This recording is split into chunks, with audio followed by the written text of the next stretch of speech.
पिठामध्ये पाणी घालतो, टिंबून टिंबून कणिक मळतो, भरभर भरभर पोळ्या लाटतो, पोळ्याचा फुगा तव्यावर फुगवतो, गरम गरम पोळी वाढतो, विहिरीवरती वांगी चिरतो, गरम मसाला त्यात भरतो, कढईत तेल मोहरी फुटत तिखट घालून रस्सा करतो, डाळ तांदूळ भांड्यात भरतो, पाण्याची वाफ धार पाण्याचा वर धार धरतो, कुकरच्या तोंडात शिट्ट्या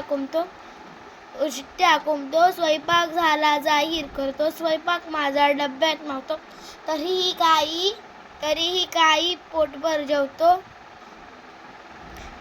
पचण्यासाठी 2 फळे प्रत्येकाला ठेवून ठेवतो. पाठाचे लेखक किशोर पाठक. जर तुम्हाला सुद्धा ह्याचे क्वेश्चन आन्सर्स पाहिजे वर्कबुक फिलिंग तर नक्कीच मला सबस्क्राईब करा. Learn with Reva Rucha.